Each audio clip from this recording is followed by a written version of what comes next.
guys, welcome back to the channel. Sorry I haven't been posting much up just of late. It's been really busy down on the farm, so I haven't really had an opportunity to do as much video work as I'd like to. It's a very busy time of year for like any sort of farm work or out in the countryside. Not only that, since Thursday I have been without transport to get over to the farm, so it's put me well behind. Unfortunately, the car's got issues and they won't be resolved until this coming Tuesday, so it's given me a lot of time on my hands, which is good news I suppose for some, bad for others. Where I'm going with this one is because I've had like time on my hands and haven't been tied up shooting videos or actually indeed any form of shooting, it's given me plenty of opportunity to cruise good old YouTube. Now I want to say from the outset, the channel isn't about I don't know, knocking up other channels and stuff, but sometimes you have to put it out there, sort of. You have to call out what I believe are rapey videos, in the sense of I don't believe for 1 minute the stuff what I'm watching with my own two eyes is correct. Now I'm not going to name the channels, it's up to you to find them. But this particular one I watched, it's about a year old now, so the video's had a good run for its money. But this video I watched was quite intriguing. The guy in question was shooting a Kral Np02, which is how I found the video, because I was watching videos on these little rifles, and what caught my eye was taking 100-metre shots with sub 12 foot-pound energy rifles. So I thought, oh, this is going to be excellent. So I've watched this video and I'm intrigued. What the guy done on the video, I mean, it's up to you guys to find it. He had his little Kral and basically he was shooting 100-metre shots. However, I've got to say, the footage showed a target 100 metres away, but that's all it showed, a target 100 metres away, and then it went to scope footage, so there's no corroborating footage. And he was shooting, I think they're 17.8 gram or grain slugs at 100 metres, and his first two shots were, it looked to me like he was shooting at maybe 1.5 inch splatter burst, but certainly the lollipop underneath this splatter burst. And the first two shots were almost like it hit this like little tiny target 100 metres, and the third one, I believe it's the third one, struck it.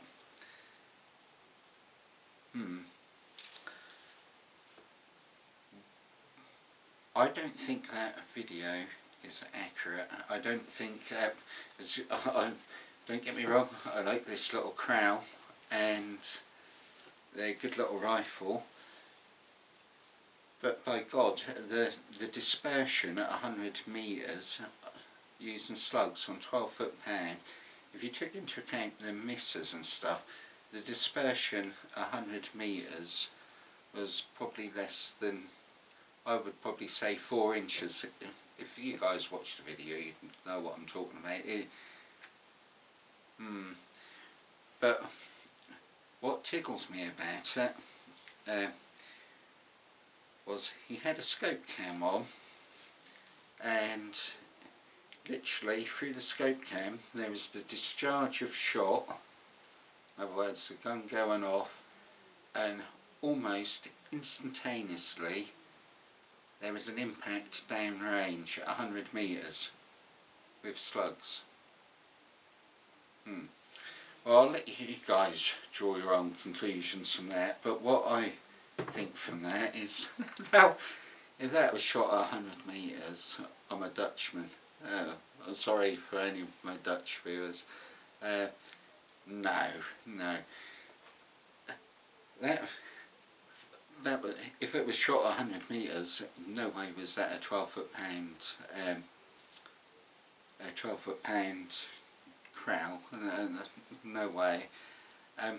By that, anyone who does any bit of shooting will know, if I now say this word twin report and flight time, would know that would be absolutely impossible to do. Literally, the gun went off and almost instantaneously there was a pellet strike. It's like no.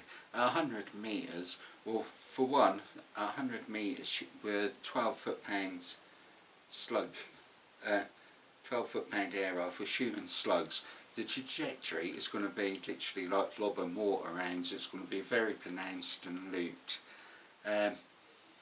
We're talking, my own tests, we're talking probably, I want to say, probably an over 6-foot drop at 100 metres. And for him to be able to consistently group within that, no, there's something not right about that video. There was no movement on the scope, but the thing what threw me on it was the fact that there was it was the instantaneous, like, twin report, like that. If you shoot an air gun, a 12-foot-pound air gun with a slug at 30 metres, the time of flight between it is you're going to have the twin report, like sort of thing, and that was doing that 100 metres of slugs. My 17 HMR does not shoot like that, and that is going considerably faster. We're talking about in the thousands of feet per second, and yet at 100 metres with HMR, which is a tiny flat shooting little bullet, it's like it's more of a gap in the the flight line using 17 HMR powder burner round than what this guy was shooting with the Kral.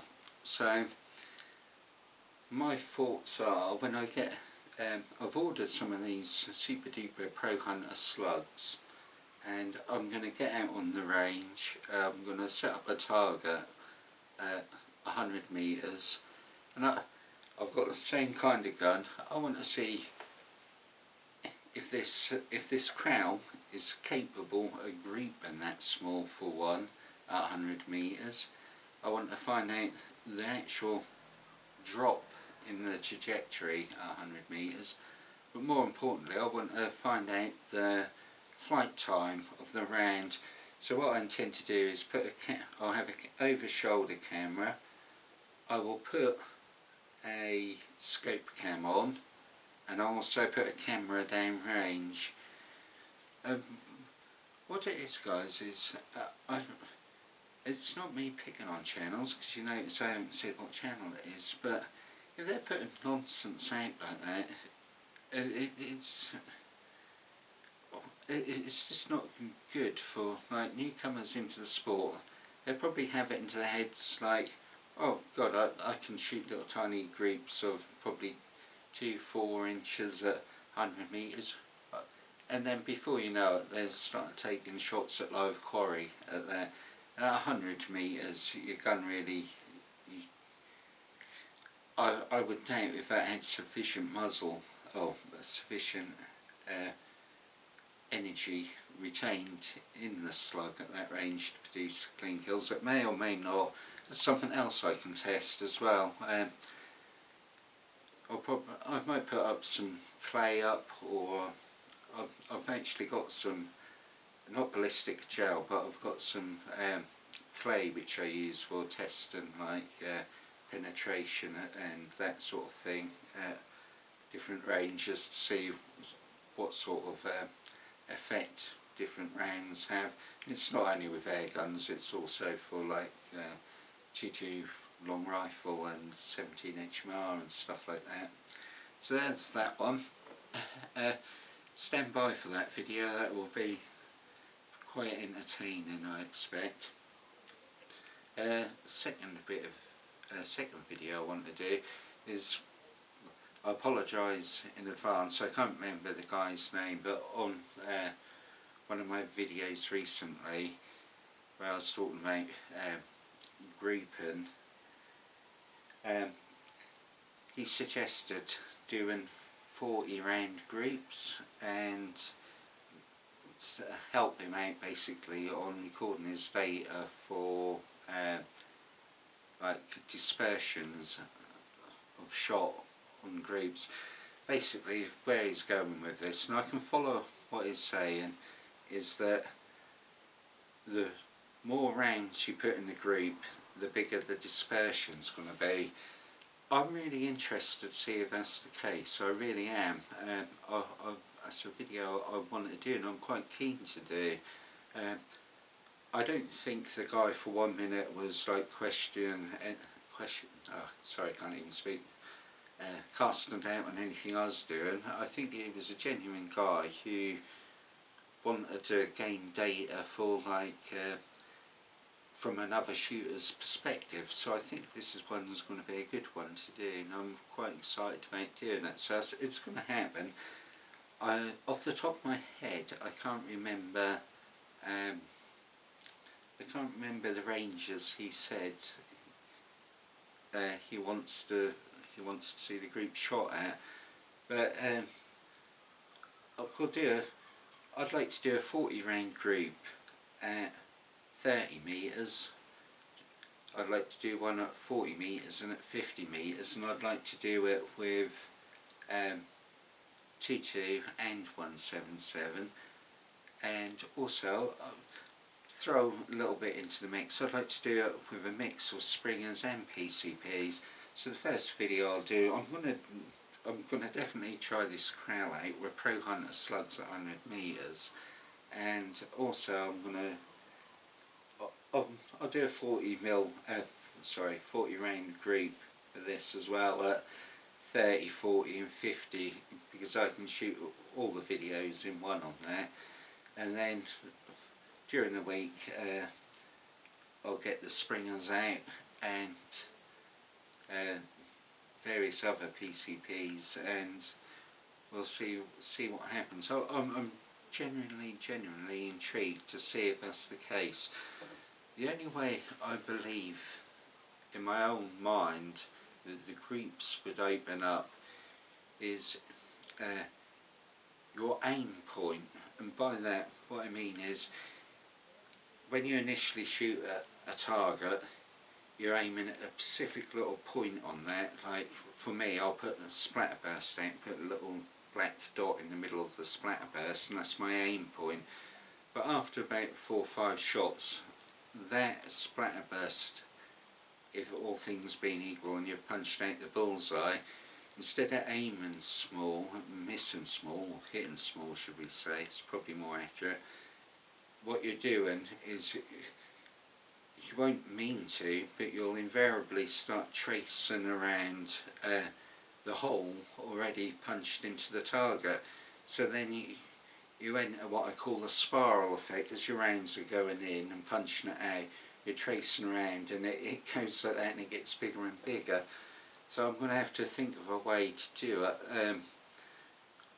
What I'll probably do is, I'll probably zero my guns so they shoot 2 inches low at each range, so I've got the same point of aim each time, with no fear of the bullseye getting punched out.